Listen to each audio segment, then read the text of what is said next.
Hi folks, I wanted to follow up yesterday's video with some details regarding this set of trines that is developing in the water signs. But first, let me just say,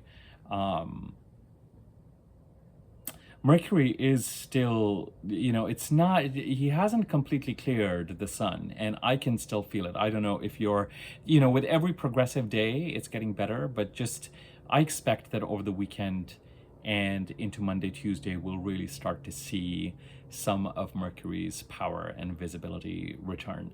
The Mercury Sun Cazimi was on the 30th, and I will tell you that at least till today, even today, I think by Sunday, I'm hoping that some of it will clear, because the houses ruled by Mercury are affected. We're affected by Mercury, communications, miscommunications, details, things taking 2 or 3 times as long to sort out over communication. So some of that is very much in the air. And I just want to say that up front as a bit of confirmation. If you're feeling it, it's there. And Mercury is separating from the sun more and more. And my hope is that Sunday, Monday, Tuesday, he'll start to gain more and more power. I can see the energy clearing, especially this evening. I'm doing this on the 4th of October. I was like, okay, finally certain things are starting to move a little bit. Yeah, just this kind of held delay, back and forth, things not being, just kind of a strange quality to the communication transaction kind of arena to some extent. Now,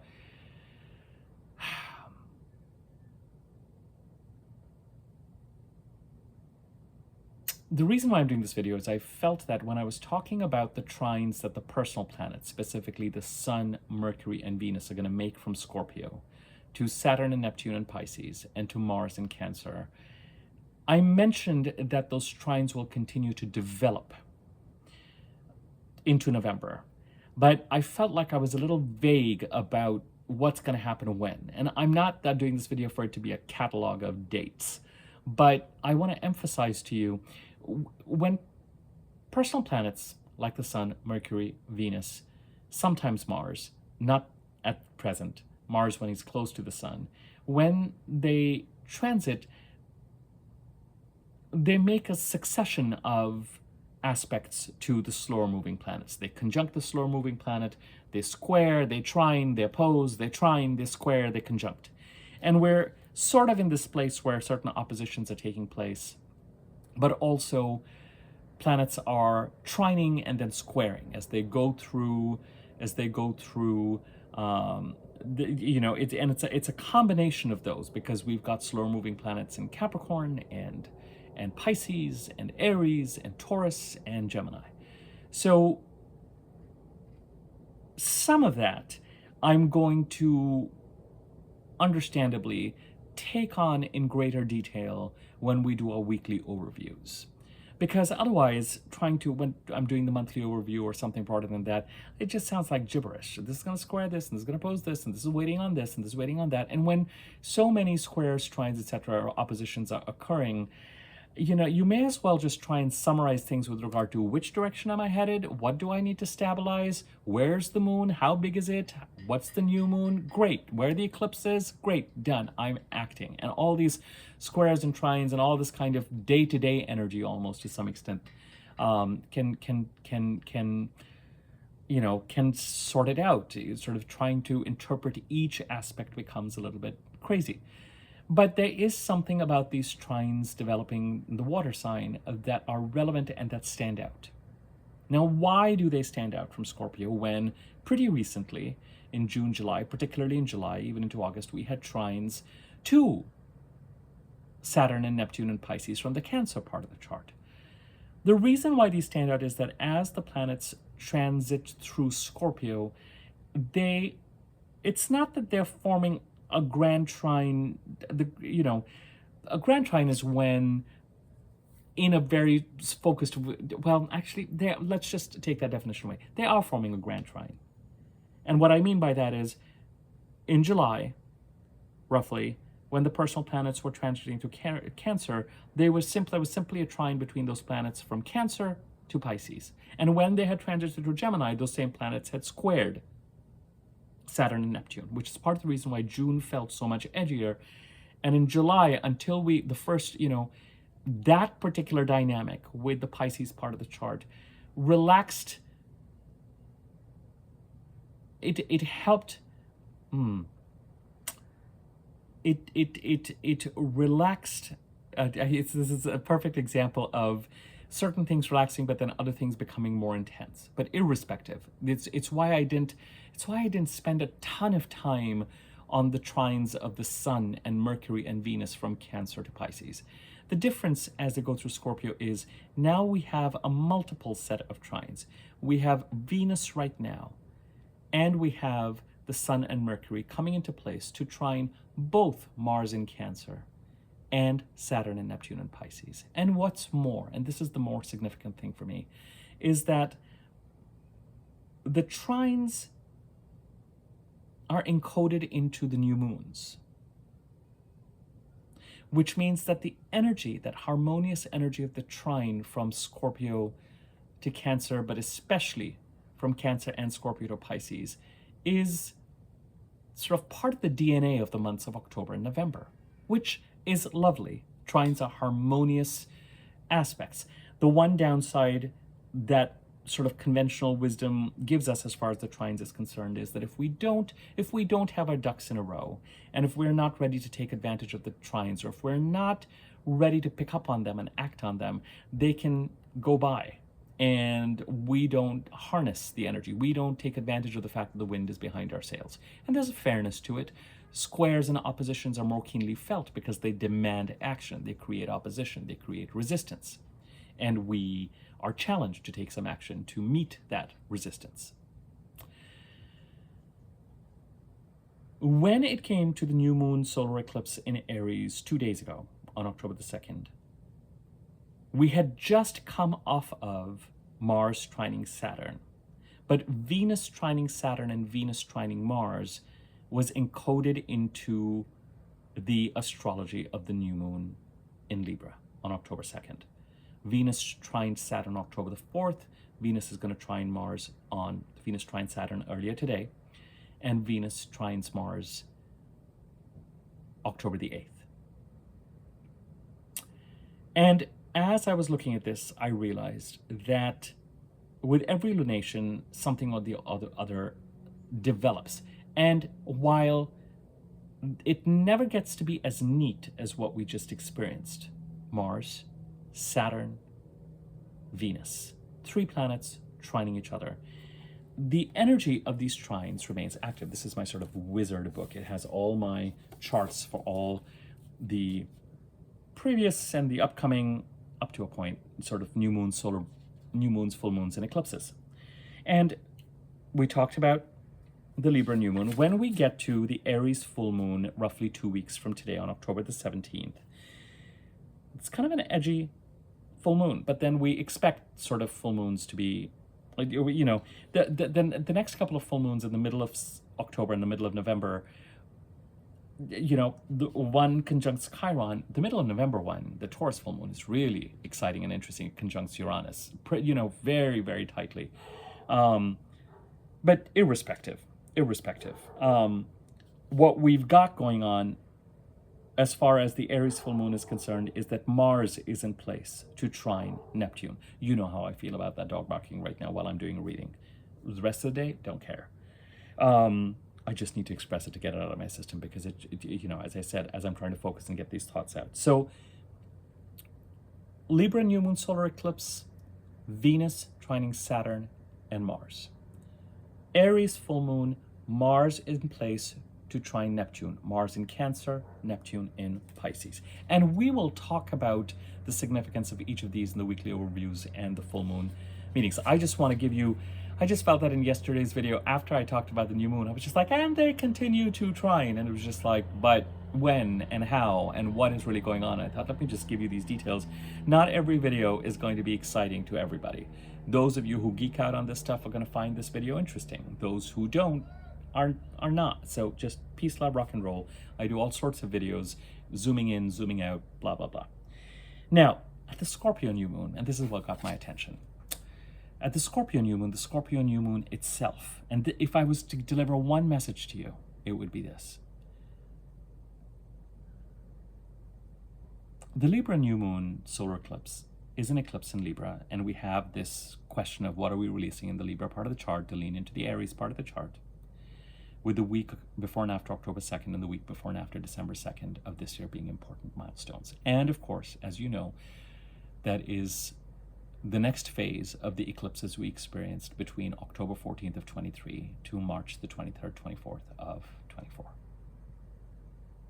I talk about this in detail in yesterday's video, where I was talking about the October monthly overview. I talk about it in even greater detail in the new moon solar eclipse video, which was out a few days ago.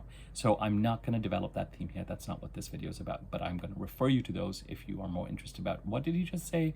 That sounds interesting. Great, take a look at those. It's the month of Libra, and in yesterday's monthly overview, I talked about the fact that we have planets transiting during the month of October, currently primarily the sign of Libra. We've got Venus and Scorpio, but as we get to the end of October, both Mercury first in the middle of October and then the Sun around the 22nd, as he normally does, are going to move into Scorpio. And we're going to start to see a set of aspects start to happen. Currently where we sit, yes, it is still the month of Libra because it's still a new moon in Libra that happened. So even though there's the eclipse quality, it's still the month of Libra, and we can still expect a new moon type of energy in the Libra part of our chart as well. But encoded into that new moon, as I just said, we had Venus, and Venus brings she brings, as you know, as I like to say, blessings, ease, luck on a day-to-day basis, opportunities, opportunity for harmony, opportunity for bridge building, opportunity for diplomacy, opportunity for treaties, opportunity for peace, opportunities for resolution, opportunities for healing. Indeed, when I talked about the new moon solar eclipse in Aries, I titled that video Opportunity for Healing and Resolution. And the whole reason for me doing this video and talking about these trines, even though squares and oppositions are going to be happening in October and November by virtue of just where the planets are, is to continue to develop this theme. I also mentioned to you in yesterday's video, the monthly overview, this slight irony that the edginess all of a sudden is on the Aries-Libra axis. What needs to be released in the Libra part of the chart to allow us to move towards the Aries part of the chart, and that move towards the Aries part of the chart, the desired move, the desired transition, the desired change, the releasing of a status quo that is stagnant, now sees us on a timeline that takes us to the end of the first week of June and promises a certain amount of back and forth, a birth canal, with labor pains starting up as we head to Thanksgiving and not easing up until the middle of April, with one personal planet going retrograde after the other until then. I've done a whole video on a timeline from September to the end of the first week of June. That can be developed there. I'm just bringing this up as breadcrumbs to talk about what I'm talking about in this video. And the part of the chart that has been causing so much trouble, even recently, middle of July, middle of September, with the full moon lunar eclipse in Pisces, the part of the chart where there's been a crisis brewing since 2012, either a crisis of not being able to actualize spiritual or artistic goals, or a crisis of loss and deception and theft and fogginess and an ability to operate in an organized manner, to meet goals, meet obligations, inability to be completely embodied and responsible and successful in the Pisces part of the chart. With Saturn coming in March 2023, we now have the ability to stabilize that part of the chart. With the eclipses coming in, we especially are probably likely to be feeling like we have much greater power in this rather confusing part of our life now than we ever have. And so we look forward to resolving things. And all of a sudden, the edginess has gone in the part of the chart that so far has been exciting and remains exciting. The opportunities for us, the growth, the dreaming, the pull is in the Aries part of the chart, the Taurus part of the chart, and the Gemini part of the chart. What needs to be resolved so it doesn't spill over and create chaos is in the Pisces part of the chart. People who view my videos on my channel just like, here he goes again. But it doesn't, things don't move that fast.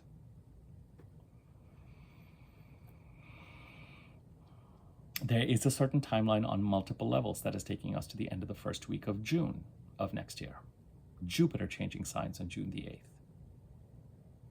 The consequences of the Jupiter-Uranus conjunction ending at the end of May. The eclipses on the Aries-Libra axis finally wearing out their power by the end of the first week of June. So that's one arc. After that, the narrative is going to start to shift a little bit. It won't be the same overarching arc.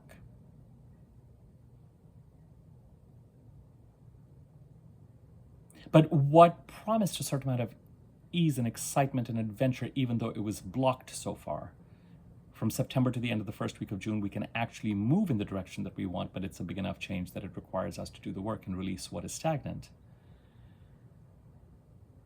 Now that part of the chart has the edginess of action and release. But as a result of these trines during October and November, the Pisces part of the chart that has been causing so much of a challenge for us as recently as the middle of September now has these players and this activity from the Scorpio part of the chart that can help maybe build a bridge and take us towards some sort of resolution, agreement, or understanding. I'm not going to be bold enough to say that it's going to be something permanent, but it's still big enough that I don't think we should ignore it. And part of the reason why I don't think we should ignore it is because, as I said, both the new moon solar eclipse in Libra and the new moon in Scorpio on November the 1st have elements of these trines encoded into them. It's not just the dates of these trines, it's these months that carry this energy forward. And as I just said, the new moon solar eclipse in Libra, at that time Venus was trining Saturn in Pisces and Mars in Cancer, and by the time we get to the Aries full moon 2 weeks from now, Mars will be trining Neptune. And then when we get to the November 1st new moon, that new moon itself trines Saturn in Pisces. Yeah.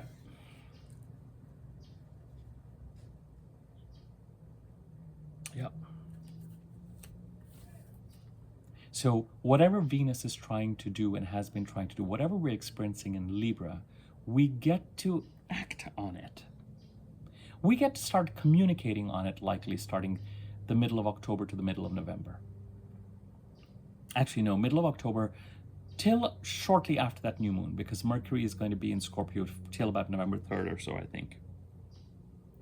But then when the month of Scorpio starts up on November the 1st, that entire month of that new moon is trine Saturn.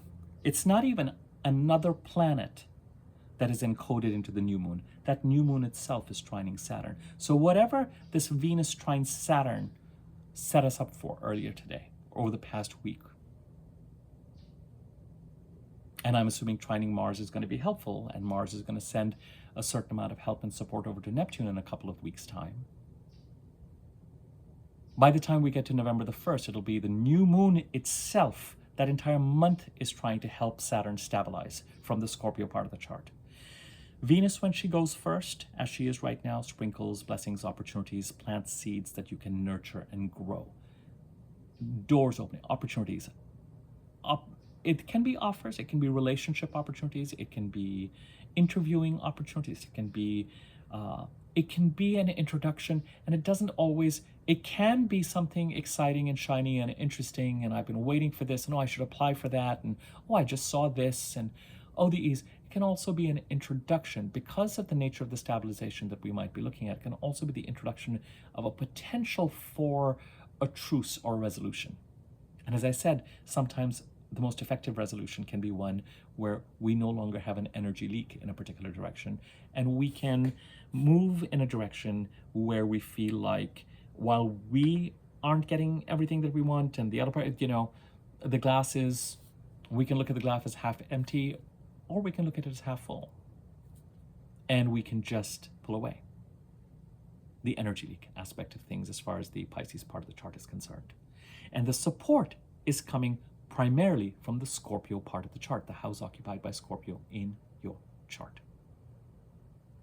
Venus bringing opportunities there, Mercury coming in the middle of October for 3 weeks to introduce the idea of communication and transactions, and maybe even presenting something in writing or contracts. And then when the new moon comes in, a certain amount of work goes in, a certain amount of focus goes in to plant some seeds, to harvest, to develop, to give an annual focus to the Scorpio part of the chart. And whatever aid is given in October, I urge you not to scoff at it or to let it go or to let a past imprint get in the way of what could be a resolution. Because Venus trines Saturn today, and the new moon about a month for 26 days from today will trine Saturn to build on this. This is why I've been harping on about these trines. And by the time we get to the Taurus full moon on November 15th, which is a milestone of its own kind, given the fact that it conjuncts Uranus, but given the fact that it's the last full moon before Mercury goes retrograde, as I've been telling you, September, October, November, till about November 22nd, are forward-moving months. And I think that Taurus, by the time the Taurus full moon happens, the presidential election will be complete, whatever is going on with the results. It's not as if we're not heading into a Mars retrograde and a Mercury-Venus retrograde after that. Let's see where that takes us. That Taurus full moon, by the way, is... Anyway, I'm not going to get into the politics of it. But the bottom line with that Taurus full moon is that at that time the Sun is trining Neptune, and the Sun is the last of the planets that is going to be making its way out of Scorpio. Both Venus and Mercury right now are ahead of the Sun. So by the time we get to the Taurus full moon on November the 15th, and by November the 18th, the Sun will have trined Neptune. Saturn is the planet that is trying to stabilize Neptune and escort Neptune out of the Pisces part of the chart over the summer of next year and by January, February of 26, and saying, all right, enough is enough. So when the trine to Saturn happens, there's an energy of what can be done to resolve this. And I think that when we get to the trine with Neptune, that is when a certain amount of implementation can occur. Now, I trust planets like Mars and Mercury and Venus to do more of the implementing than the Sun. I trust the new moon because it's the moon to do more of the implementing than the Sun. The Sun is very much an observational energy. It's where the wisest decisions come from in connection to spirit, and those decisions then set off Mercury, Venus, Mars to do whatever they need to do. But the Sun in and of himself, is not an action-taking planet. He is the divine source in us, illuminating the house that he is transiting and looking at every nook and cranny and making some determinations with regard to the wisest way in which to act, as long as we tap into that energy.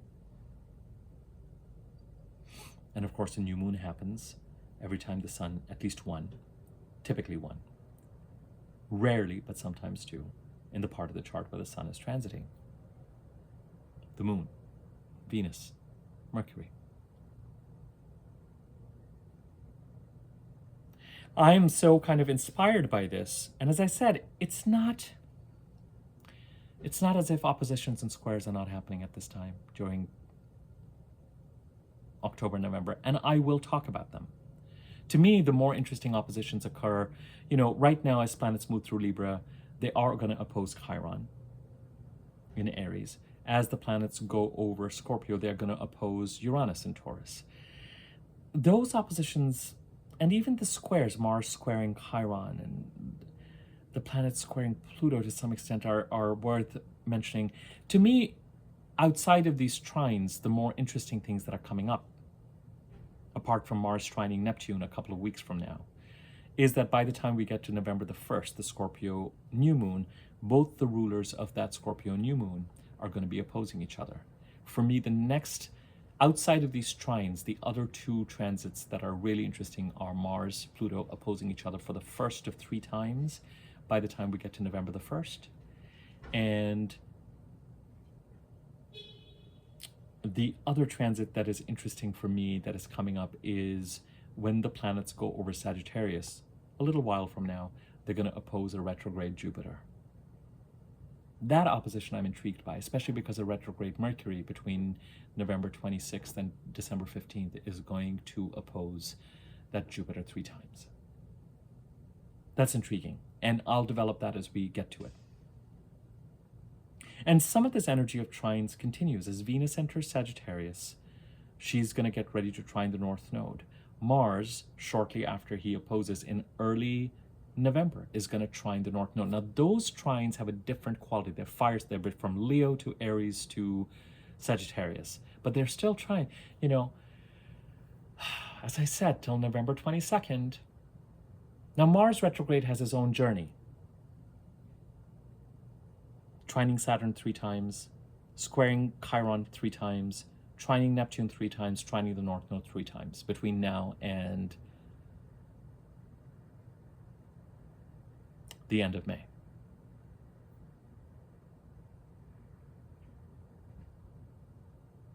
But October and November as accelerating months coming off of the eclipses, moving forward, that energy is very present. And there's some, in the middle of all the squares and the oppositions, there are trines that are out of, there are portals, there are openings, there are opportunities. It's not keeping that thread of hope right now is it's nice that it's there, because as I said, the eclipses still continue to exercise their intensity, and their kind of feeling like we don't have full control over how things are moving forward in our lives, at least until October 9th to 10th. Another 4 or 5 days. The week after a solar eclipse, we can't just say, oh, the eclipse has happened. It's still, and then the week before and after December 2nd, we'll pick up on that. By the time we get to October 8th, 9th, Mercury will really be far enough from the sun that, again, some of this kind of weird minor Mercury retrograde stuff that we're experiencing will also be cleared. I would imagine that will start to clear by Sunday, Monday. But the trines from Scorpio can't be ignored. So the way to think about it, because every trines from Scorpio and trines from Cancer, but it's the Scorpio faster moving planets that are initiating something, that support Mars in Cancer, whatever goals he's pursuing in Cancer and whatever boundaries he's trying to set. And together, between Venus, the Sun, Mercury, the new moon in Scorpio on November the 1st, and therefore that entire month of November until the Sagittarius new moon, is providing the support to Saturn. And Pisces saying, what can we do to help stabilize? And so, as I said, with trines, pay alert, you know, something, when there's a certain amount of, especially for those of us who've been experiencing the Pisces part of the chart as a source of stress, sometimes doors are opened in edgy ways because there's been so much history, drama. Don't lose sight of what Venus may be trying to do right now, what is encoded into the month of October from the Scorpio part of the chart, to give that boost to Mars. And together then Venus and Mars can look to, they've already looked to Saturn, they can start to look to Neptune. To say, all right, what can we, let's contribute to this. And then in November, it opens up even more.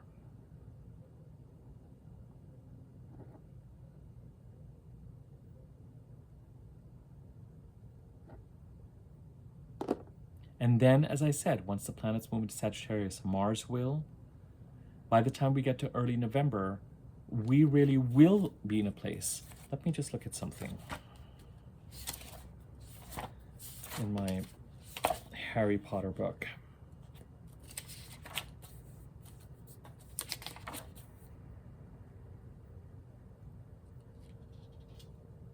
Yeah. Mars will trine the North Node, you know, shortly after November 1st. Venus will trine the North Node Venus is going to trine the North Node maybe even at the end of October for all I know. So there's that energy to look forward to. It's not quite as grand triney, but you know, yeah, we can't ignore that there's a trine to the North Node both from Leo and from Sagittarius. And that, I mean, how can it be anything other than, just remember, as far as, I'm going to talk about those trines when we get to it, but this idea, we're back then with those trines to the Aries Libra axis, this birth canal, to the end of the first week of June. That has an edginess to it right now, but then the door towards it, the opportunity where we're headed to, becomes clearer as we head to the end of October, beginning of November. But then there's this process, Mars retrograding, trining the North Node again, going back into Cancer, coming out, going direct in Cancer, coming back, you know, so we enter. These trines set up a portal that allow us to move in a certain direction that then we start to actualize till the end of the first week of June. Actually, not just releasing something in the Libra part of the chart, but starting to move towards something in the Aries part of the chart in such a way that it becomes, where we are headed to becomes more concrete. And the steps we need to take to release what we need to release and move in the direction and stabilize the direction become clearer and become part of this kind of labor pangs between November 22nd and the middle of April. I hope this helps. I hope this gives a certain amount of optimism. I think we can all use it. As I said, these are not the only aspects we're talking about. And this video really is much more about seeing what we can do to stabilize the Pisces part of the chart and give Saturn and Neptune the support they need in the Pisces part of the chart from Mars in Cancer and Venus right now, but soon Mercury, the Sun, and especially that new moon. Especially that new moon in Scorpio, building on whatever it is that happens from Scorpio to Pisces and Cancer in October. And by the time we get to shortly after the Taurus full moon, by the time we're headed into the next Mercury retrograde, these trines will be completed. And yes, other trines will pick up. We'll talk about those later. I've already given you a sense of those. I am going to add, not that I'm expecting a lot of people to take advantage of it, but right now I've got the $50 30-minute specials available for anybody who wants to understand how the eclipses on the Libra-Aries axis and the eclipses on the Pisces-Virgo axis are affecting their birth chart. That remains active. That special is active till October the 10th. But I'm adding a new special. And as I said, I'm not expecting a ton of people to take this on, but this is why I'm doing these specials, as a kind of source of interest and exciting and keep things enlivened for me. And that is for anybody who is keen to understand how this grand trine, this water trine, the activities in the Scorpio part of the chart can support Mars in Cancer, but especially Saturn and Neptune and Pisces. I will offer this, let's just call it the water sign trine special, $50, 30 minutes, just to focus on that aspect, particularly from the perspective of how could the energy in the openings, energy in the sign of, I think it's a constructive way. We've been waiting so long to stabilize the Pisces part of the chart. And, you know, I'm really offering this on this video because it's going to make sense for people who watch these videos. So if you're interested in those, if you're interested in my normal readings, you can email me in the email address in the description box below. Subscribe to my YouTube channel if you haven't already. Next to the subscribe button, bell icon, hover over that wiggly bell on top, click on that, you'll be notified when I do new videos. Thanks button underneath this video, you can contribute to this channel using that. Comment, like on the videos. Thank you to everyone who likes the videos, but especially comments on them. I am very grateful for that. I am in a place where I can keep up with all the comments, luckily.